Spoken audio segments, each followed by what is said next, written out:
Ya, puji nama Tuhan, kita semua dalam keadaan yang baik. Amin, saudara. Karena kita punya Tuhan yang baik, kita percaya.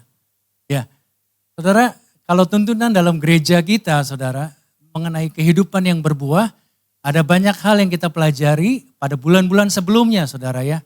Dan tentu saja, saudara, di dalam bulan ini, saudara, sepanjang bulan Juni ini, saudara, kita mau belajar mengenai kehidupan yang berbuah dalam keluarga, saudara ya. Fokus kita dalam bulan ini adalah mengenai keluarga, saudara. Mengapa keluarga itu penting, saudara? Karena keluarga adalah keluarga yang memang dibentuk oleh Allah sendiri, saudara. Dan Allah itu memperhatikan keluarga dan juga mengasihi setiap keluarga demi keluarga, saudara.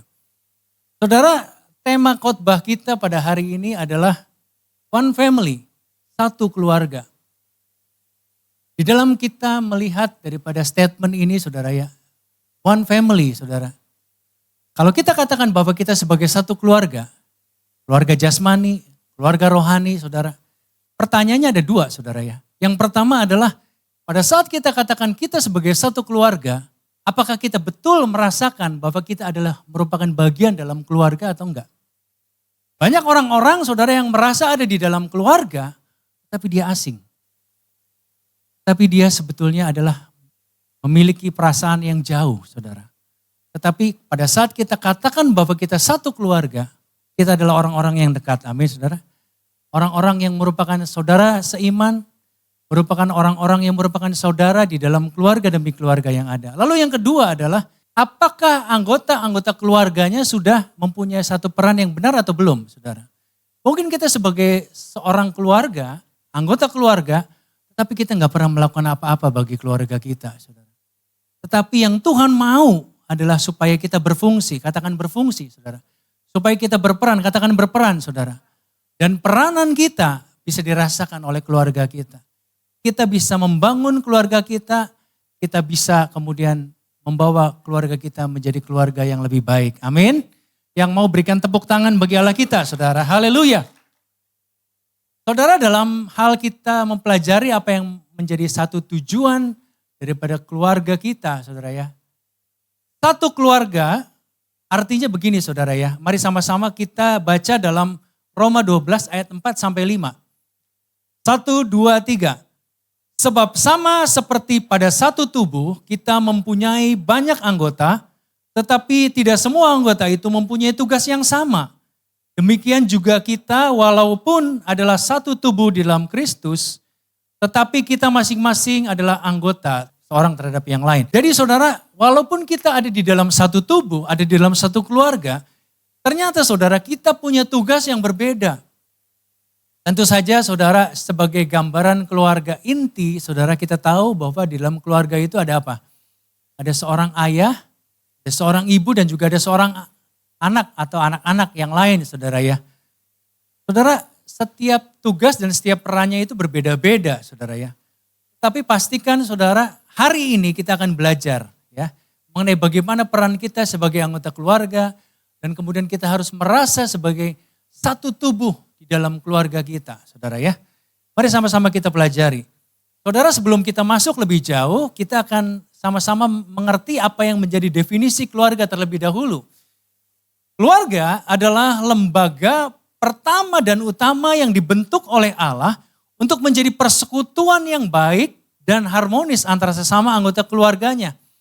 Pak, kalau keluarga saya belum menjadi persekutuan yang baik dan harmonis, apakah saya ini sebagai satu keluarga atau belum? Ya, memang sebagai satu keluarga, tetapi belum merupakan keluarga yang menurut apa yang Tuhan mau, saudara ya. Yang menjadikan Tuhan sebagai kepala dan menggenapi tujuan Tuhan. Pak, kalau di keluarga saya, yang menjadi kepala itu adalah bukannya Tuhan. Tetapi keluarga kita masing-masing, semuanya mau pada jadi kepala, Pak. Dan semuanya punya tujuan masing-masing, semuanya punya kepentingan masing-masing. Apakah itu disebut keluarga, Pak? Ya, itu disebut keluarga. Tetapi bukan mengarah kepada tujuan Tuhan yang benar, bukan mengarah kepada kebenaran firman Tuhan, saudara ya. Pastikan setiap keluarga kita adalah keluarga yang menjadikan Tuhan sebagai kepala. Dan keluarga kita adalah keluarga yang menggenapi tujuan Allah. Yang mau katakan amin. ternyata saudara, di dalam keluarga ini ada satu prinsip dasar ya. Secara gambaran Allah, apa yang disebut dengan prinsip dasar keluarga? Prinsip dasar keluarga adalah cerminan Kristus dan juga gereja Tuhan, saudara ya. Kalau kita lihat saudara ya, ada suami, ada istri, ada anak. Suami itu adalah sebagai gambaran Kristus itu sendiri yang adalah kepala. Lalu kemudian istri adalah gambaran gereja Tuhan atau mempelai Kristus, saudara. Lalu kemudian anak adalah sebagai gambaran murid Kristus. Setiap kita punya peran masing-masing dalam keluarga ini, saudara. Tapi saudara, setiap peran yang kita lakukan, saudara ya, itu bukan soal kita punya kuasa di dalam peran kita. Suami bisa berkata bahwa, oh ya saya punya kuasa karena saya kepala keluarga. Bukan hal itu saudara, tetapi saudara yang Tuhan mau adalah bukan mengenai kuasanya, tetapi mengenai apa yang menjadi keteladanannya dalam keluarga itu. Meneladani Kristus dalam setiap peran yang ada di dalam keluarga itu yang Tuhan mau. Amin saudara. Pada saat kita melakukan peran kita sebagai suami, jadilah suami yang mempunyai teladan Kristus. Istri adalah istri yang mempunyai teladan Kristus. Dan anak-anak yang mempunyai teladan Kristus. Kalau semuanya saudara mengerti akan hal ini, maka tercermin apa yang menjadi gambaran Kristus mengenai keluarga ilahi, saudara ya. Bukankah Tuhan juga menaruhkan visi pada gereja kita ini adalah menjadi keluarga ilahi yang kuat? Amin, saudara. Untuk itu, mari sama-sama kita dengarkan baik-baik. Saudara, di dalam setiap peran tidak ada peran yang kemudian yang tidak penting. Tetapi semuanya memainkan peran utama, saudara. Dan peran utama yang kita mainkan adalah harus sesuai dengan desainnya Tuhan. Bukan merupakan desainnya manusia, saudara. Apa sih sebetulnya peranan orang tua ya? Dalam hal ini ayah dan ibu ya untuk sebagai desain daripada Tuhan itu sendiri, saudara ya. Saudara, Efesus 6 ayat 4, firman Tuhan katakan begini. Dan kamu bapak-bapak janganlah bangkitkan amarah di dalam hati anak-anakmu. Tetapi didiklah mereka di dalam ajaran dan nasihat Tuhan. Peranan orang tua yang terpenting adalah mendidik dan mengajar setiap anak-anaknya. Benar gak saudara? Maka dari itu saudara, kalau anak-anak ada yang kurang ajar, berarti anak itu kurang diajar. Saudara, benar gak saudara? Saudara, tanamkan didikan dan pengajaran itu semenjak dia dari kecil. Tanamkan sebuah nilai kebenaran, sebuah prinsip-prinsip dasar dalam kehidupan saudara. Dan segala sesuatu apa yang baik, apa yang benar. Dan nilai itu yang kemudian akan mereka bawa sampai kemudian mereka menjadi orang-orang yang dewasa dan menjadi orang tua kembali saudara ya. Saudara, pada saat kita terlambat untuk mendidik anak-anak kita dengan benar, mengajar mereka dengan benar saudara, maka mereka akan menjadi anak-anak gampang saudara ya. Anak-anak yang mudah terombang-ambing kepada apa yang terjadi. Pengaruh-pengaruh yang ada di dunia. Dunia ini menarik kepada pengaruh-pengaruh yang buruk dibandingkan pengaruh yang baik saudara. Maka itu harus hati-hati saudara. Pastikan kita sebagai orang tua berperan untuk mendidik dan mengajar. Ya. Dan juga saudara di dalam mendidik mereka juga ada nasihat Tuhan saudara ya. Nasihat itu penting bahwa pada saat kita menasihati orang lain yaitu sebagai orang tua menasihati anak-anaknya sendiri saudara. Maka saudara kita harus terus mengingatkan. Sekalipun saudara ya kita ini sebagai dicap sebagai orang tua yang cerewet ya. Orang tua yang bawel saudara ya. Tetapi saudara kalau ini memang penting berguna untuk anak-anak kita. Terus ingatkan kadang-kadang kita ini suka lupa saudara ya. Tetapi pada saat kita diingatkan berulang-ulang, dinasihati berulang-ulang, kemudian nyantol nih saudara ya. Oh iya, kata mama, kata papa ini gak boleh. Oh ini melanggar. Ini sesuai dengan firman Tuhan ini gak boleh nih. Gitu ya.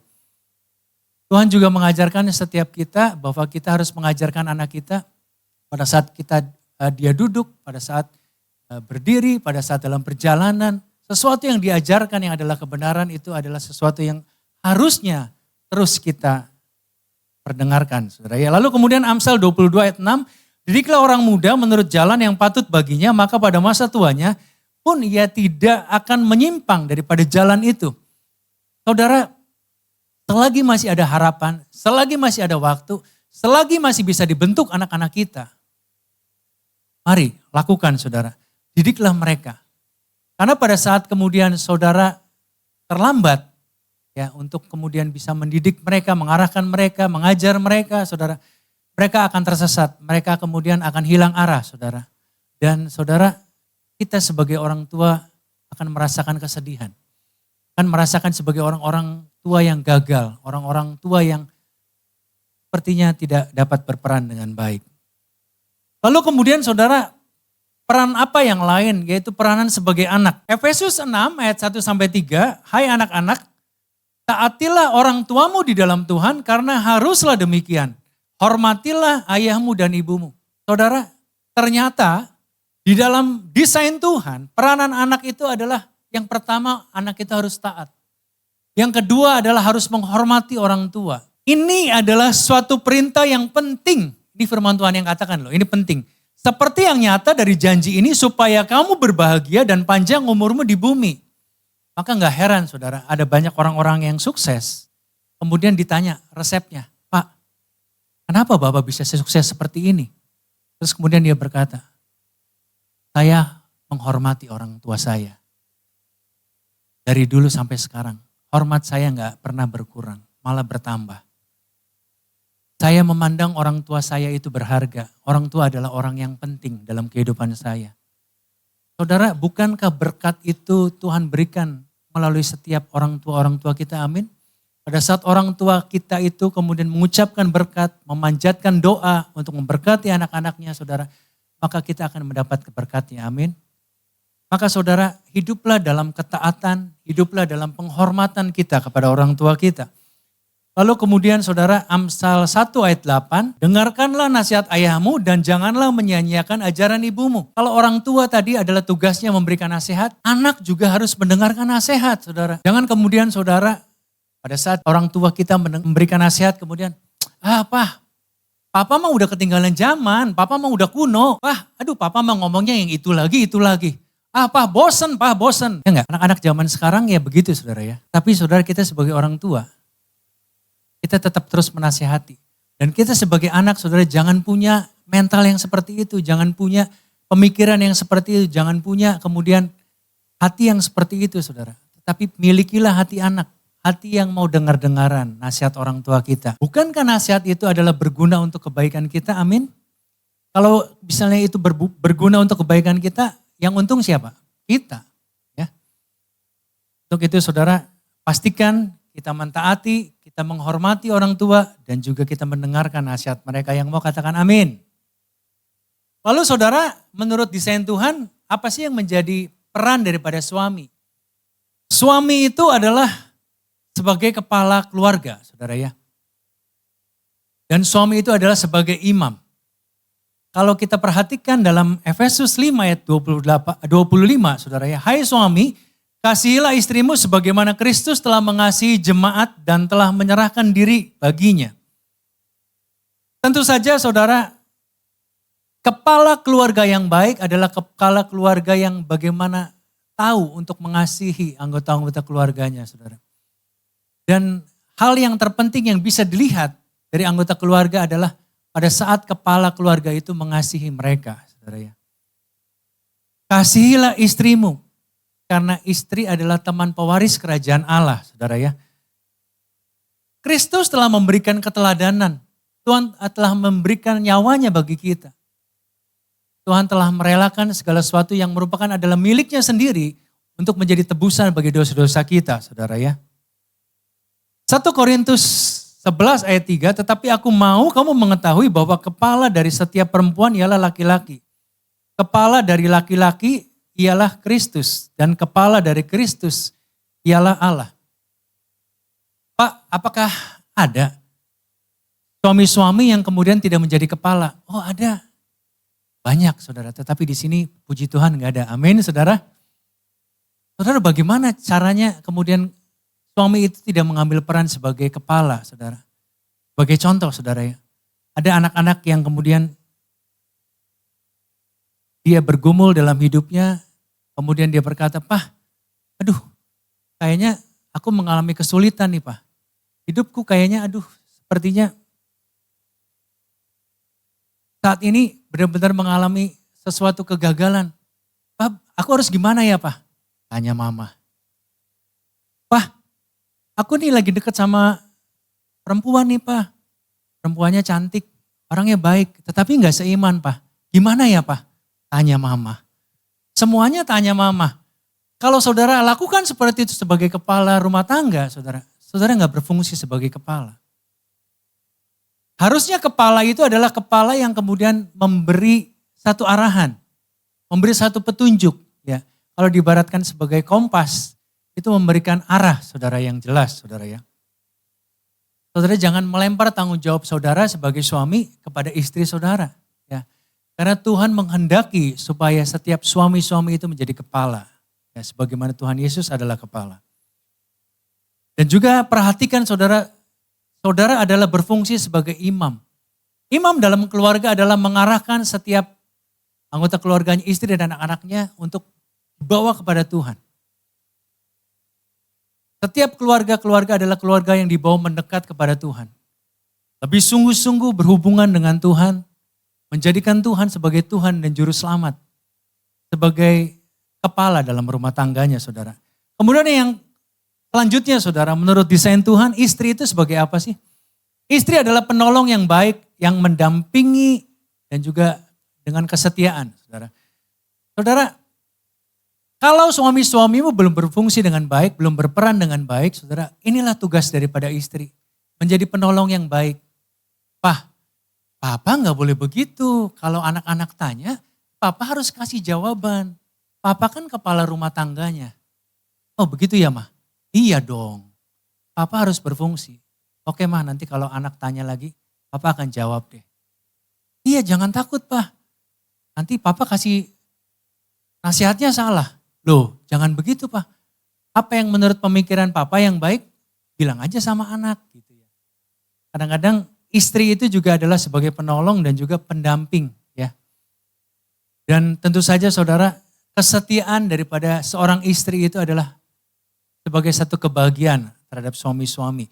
Efesus 5 ayat 22, hai istri tunduklah kepada suamimu seperti kepada Tuhan. Saudara, sebagai istri saudara tunduk kepada suami saudara, tetapi sebagaimana kepada Tuhan ya.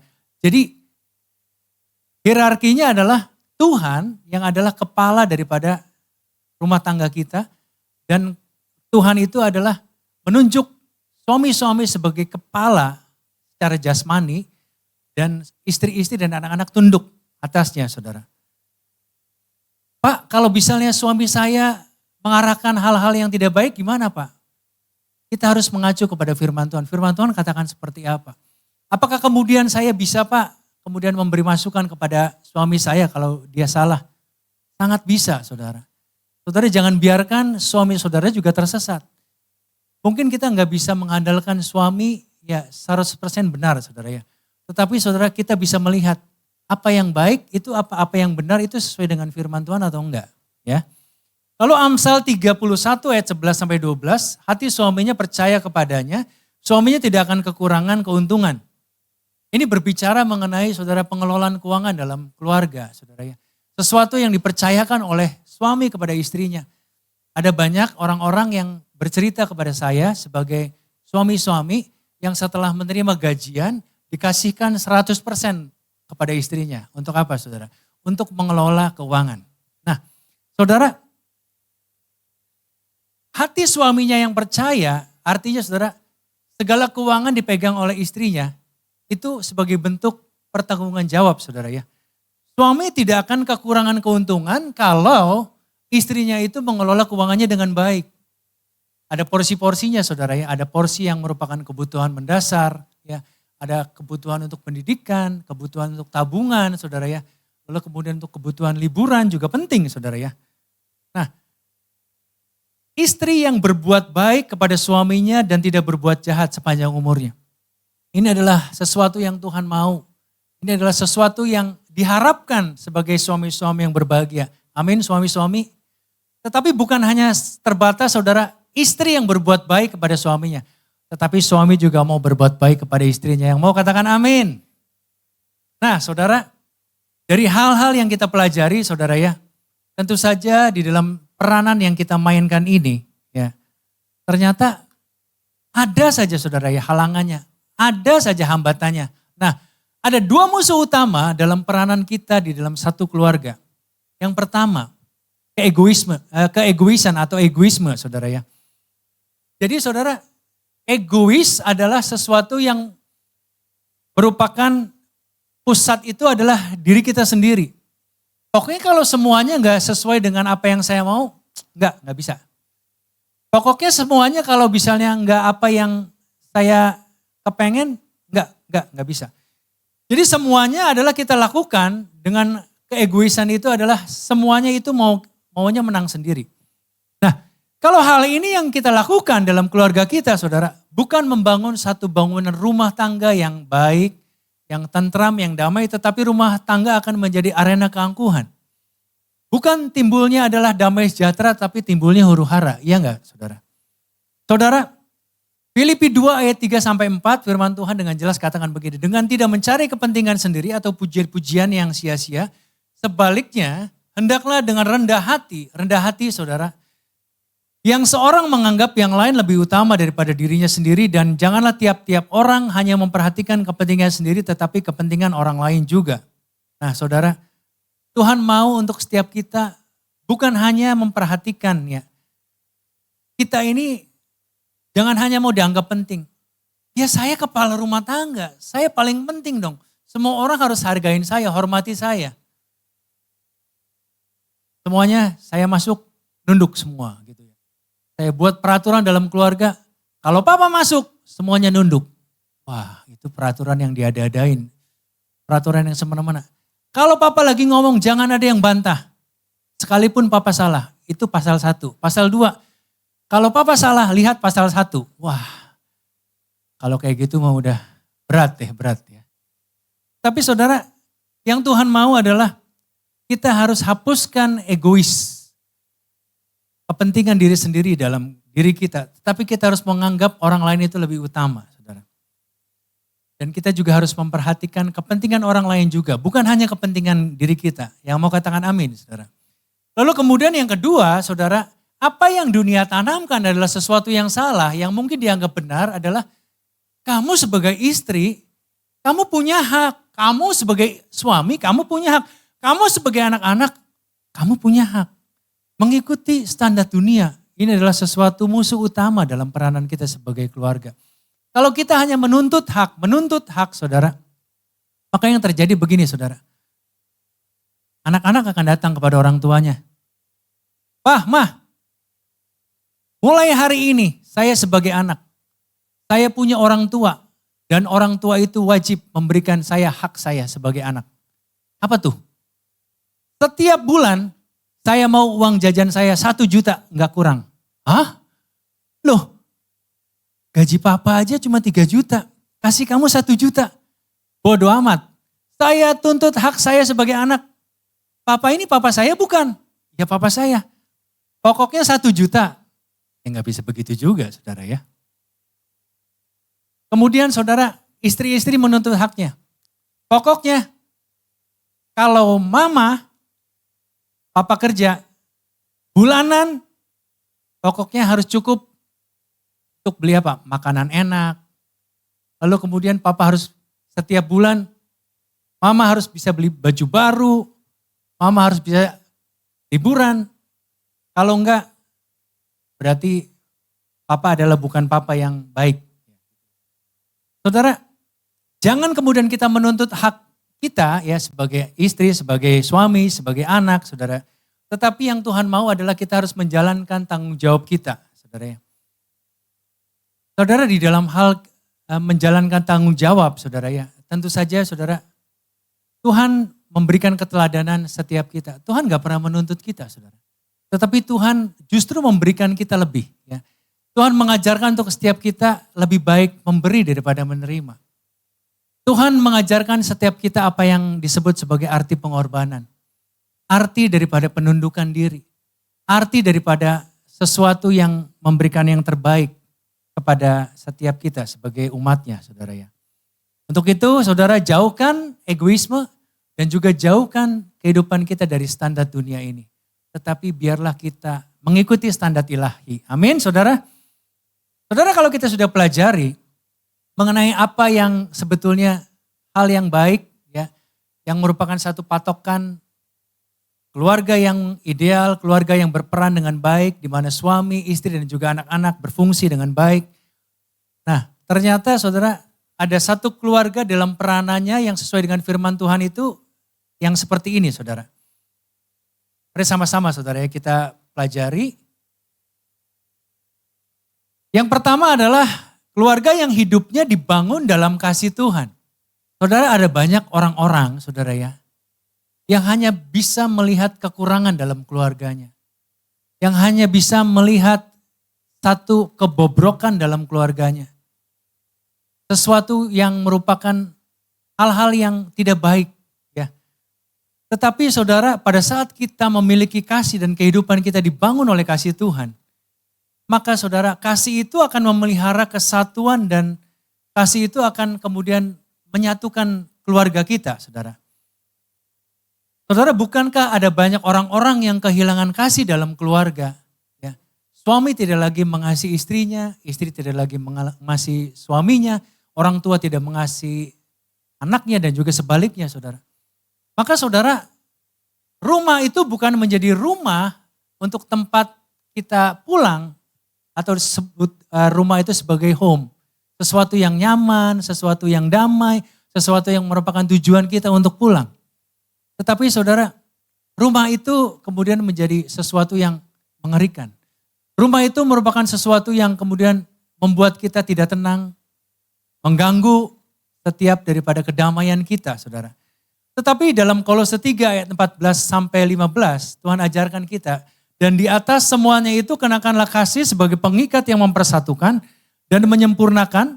Hendaklah damai sejahtera Kristus memerintah dalam hatimu, karena untuk itulah kamu telah dipanggil menjadi satu tubuh dan bersyukurlah.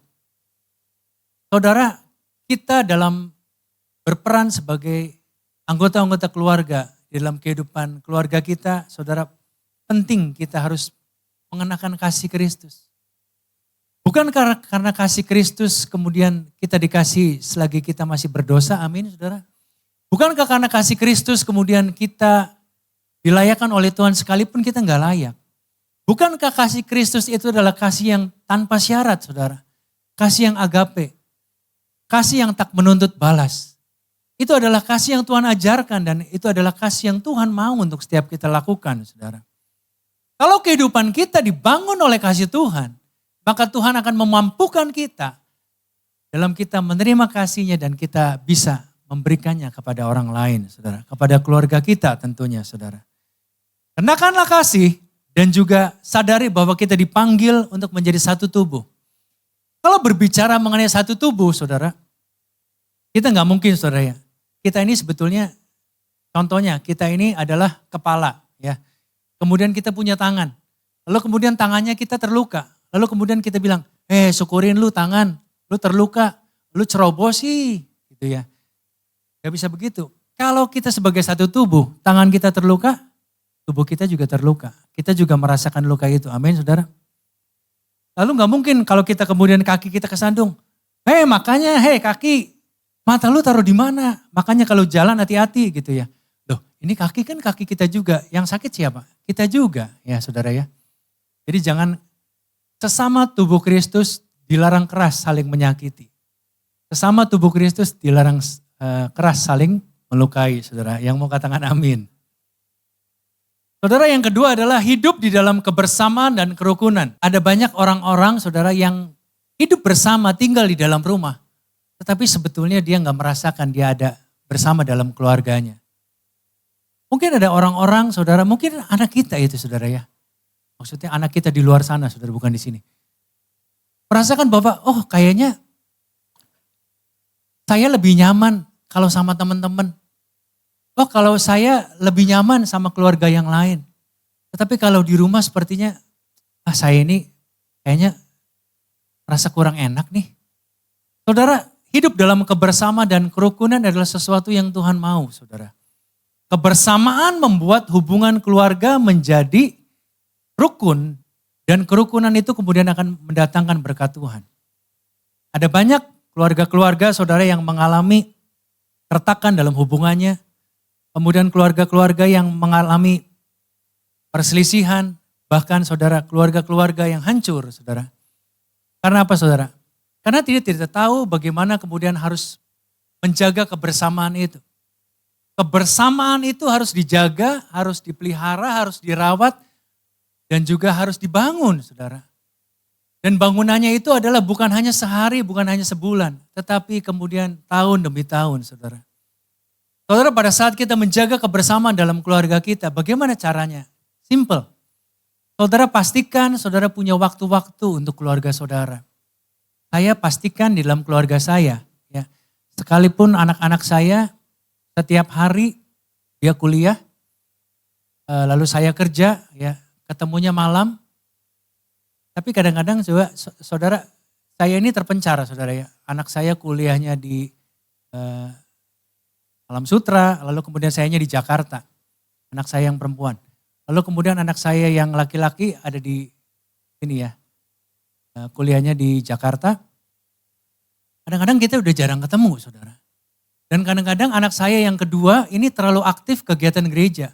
Hampir setiap hari kemudian dia melayani. Ada pertemuan ini, dia juga dipakai Tuhan untuk menjadi leaders dalam itunya. Anak-anak muda, saudara, ya. Tapi saya bisa pastikan begini. Hari Minggu adalah hari di mana kita mengambil satu waktu untuk keluarga kita. Yuk, Papa Mama mau untuk setiap kita sama-sama kumpul, ya. Kita habis selesai, kamu ibadah selesai jam berapa? Mama selesai jam berapa? Habis ini kita makan, ya, makan bareng. Saudara, ada waktu kebersamaan, makan bareng, pergi bareng, saudara, ya. Mungkin hanya sederhana, saudara, ya. Malam-malam, saudara, oh kayaknya pada lapar nih. Yuk kita makan pecel lele bareng aja di pinggir jalan yuk. Itu juga udah membuat kita bonding, saudara, ya. Hubungan kita tetap terus terjaga, saudara. Jangan kemudian saudara pada saat kita sibuk kemudian kita udah gak merhatikan keluarga kita lagi. Lalu kita berkata bahwa saya ini udah capek-capek. Sebagai suami, sebagai orang tua saya udah kerja banting tulang. Saya udah nafkahi anak saya tapi kok saya ngelihat anak saya kok berantakan. Hidupnya kok begitu. Karena kita kurang perhatian, saudara. Karena kita kurang ngerasa kebersamaan. Nah, saudara, dalam hal menjaga kerukunan, saudara, Mazmur 133 ayat 1, firman Tuhan katakan begini, sungguh alangkah baiknya dan indahnya apabila saudara diam bersama dengan rukun. Kerukunan di dalam rumah tangga akan mendatangkan berkat. Amin. Lalu kemudian 2 Korintus 13 ayat 11b, terimalah segala nasihatku, sehati sepikirlah kamu dan hiduplah dalam damai sejahtera, maka Allah sumber kasih dan damai sejahtera akan menyertai kamu. Saudara, ternyata di dalam kebersamaan itu kita juga harus punya kesehatian, saudara, ya. Satu pemikiran, saudara, sebagai sebuah keluarga. Dan kita harus menjaga damai sejahtera itu ada di dalam keluarga kita, saudara. Kalau misalnya ada perselisihan, saudara, jangan kemudian mulai ya. Dede mulai ya. Ayo kakak, sekarang apa lagi? Boleh ya, kamu begitu. Kamu udah, Dede udah. Sekarang giliran mama. Wah, jadi tambah rame, saudara. Papanya juga, emang anak-anak doang, emang mama doang yang bisa ribut, papa juga bisa ribut. Wah, jadi ributnya tambah gede, saudara, ya. Jadi bukan keluarga yang kemudian membangun kerukunan, saudara, tetapi keluarga yang kemudian mendatangkan pertikaian, pertengkaran, saudara, ya. Saudara, hiduplah dalam damai sejahtera, saudara, ya. Dan damai sejahtera Tuhan tinggalkan bagi setiap kita, saudara, supaya apa, saudara? Supaya kehidupan kita itu terpelihara sempurna. Lalu kemudian yang ketiga, yang terakhir adalah hidup yang bertanggung jawab kepada Tuhan. Hidup dalam pertanggungan jawab kepada Tuhan akan selalu melakukan yang terbaik. Kalau saudara sebagai anak, saudara belum melakukan hal yang terbaik dalam keluarga saudara, saudara sebagai orang tua belum melakukan yang terbaik, sebagai suami, sebagai istri belum melakukan yang terbaik, saudara, mari lakukan, saudara. Kadang-kadang saudara apa yang kita lakukan, hal yang terbaik yang kita lakukan dalam keluarga mungkin gak dianggap. Mungkin kita, ya istilahnya, orang-orang gak memperhatikan kita, keluarga kita itu mah biasa gitu ya. Tetapi saudara tetap lakukan, saudara. Jangan kemudian kita hidup dari apa kata orang. Tapi apa yang merupakan kata Tuhan yang seharusnya kita lakukan, saudara. Saudara, Kolose 3 ayat 17 dan 23, firman Tuhan mengingatkan begini. Dan segala sesuatu yang kamu lakukan dengan perkataan atau perbuatan, lakukanlah semuanya itu dalam nama Tuhan Yesus. Sambil mengucap syukur oleh Dia kepada Allah Bapa kita, apapun juga yang kamu perbuat, perbuatlah dengan segenap hatimu seperti untuk Tuhan dan bukan untuk manusia. Pak, tapi percuma Pak. Saya itu udah coba jadi anak yang baik Pak. Saya itu udah jadi anak yang hormat. Tetapi apa balasannya Pak? Saya di rumah sering dimaki-maki Pak. Saya di rumah saya gak dianggap Pak. Saya bahkan diusir-usir Pak. Lalu saya harus gimana? Tetap lakukan yang terbaik. Pak, saya sebagai istri Pak. Saya sudah melayani suami saya Pak. Saya sudah melakukan yang terbaik Pak. Tapi suami saya itu gak ada pengharganya sama sekali. Lalu saya harus gimana Pak? Tetap lakukan yang terbaik. Pak, saya sebagai suami Pak, saya sudah banting tulang, saya sudah kerja yang terbaik untuk kemudian memberikan yang terbaik untuk anak-anak saya, penghidupan keluarga yang baik, untuk pendidikan yang baik, supaya anak-anak saya, istri saya bahagia. Tetapi sepertinya saya di rumah ini kayaknya gak dianggap Pak. Saya dianggapnya sebagai sapi perahan aja Pak. Lalu saya harus gimana Pak? Tetap lakukan yang terbaik. Kejadian yang kita alami saudara, itu tidak akan kemudian membuat kita tidak lagi melakukan yang terbaik. Karena saudara prinsipnya apa yang kita lakukan adalah kita lakukan semuanya itu demi nama Tuhan. Dan saudara, apa yang saudara perbuat saudara, mungkin orang lain gak lihat. Mungkin orang lain gak perhitungkan. Mungkin orang lain gak menganggap. Tapi saudara-saudara lakukan itu adalah motivasinya karena untuk Tuhan dan bukan untuk manusia. Maka Tuhan akan memperhitungkan apa yang kau perbuat, Tuhan akan memberikan satu reward atau penghargaan di dalam kehidupanmu saudara. Kondisi tidak akan membuat kita surut untuk melakukan kebaikan, surut untuk melakukan hal yang terbaik bagi keluarga kita. Amin saudara, saya undang untuk singer pemusik untuk maju ke depan. Untuk itu saudara, keluarga yang mengambil peran yang benar dalam pandangan Allah itu adalah keluarga yang seperti apa sih? Yang pertama saudara ya, keluarga yang membangun hubungan dalam kasih. Lalu yang kedua adalah keluarga yang hidup dalam kebersamaan dan kerukunan. Lalu kemudian yang ketiga adalah keluarga yang bertanggung jawab sepenuhnya kepada Tuhan. Jaga hubungan keluarga kita saudara baik-baik hari-hari ini saudara. Kalau ada banyak pengaruh-pengaruh di luar sana, pastikan saudara hubungan kita dengan anggota keluarga kita itu tetap terhubung. Jangan kemudian kita menyesal pada saat kemudian kita tahu bahwa ada anggota keluarga kita yang kemudian salah jalan. Dan saudara kalau masih ada kesempatan kita mengambil satu waktu saudara. Mari pergunakan waktu yang ada saudara untuk membangun hubungan kebersamaan dengan keluarga kita masing-masing. Dan saudara-saudara harus menyadari saudara punya tanggung jawab masing-masing. Bagi seorang ayah, seorang ibu sebagai anak-anak saudara ya. Dan yang terakhir saudara, tujuan akhir sebagai inti kita sebagai keluarga dalam peran kita masing-masing adalah ini. Yaitu Yosua 24 ayat 15b. Tetapi aku dan seisi rumahku kami akan beribadah pada Tuhan. Saudara, ibadah itu bukan hanya ibadah di gereja. Tetapi ibadah yang sesungguhnya adalah ibadah yang ada di luar sana.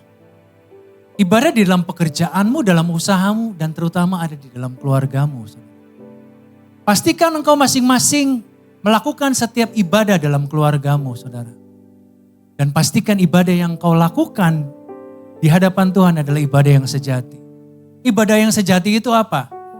Ibadah yang sejati adalah mempersembahkan tubuhmu sebagai persembahan yang hidup, yang kudus, yang berkenan kepada Allah. Itu adalah persembahan yang sejati. Mari kita tundukkan kepala, kita pejamkan mata.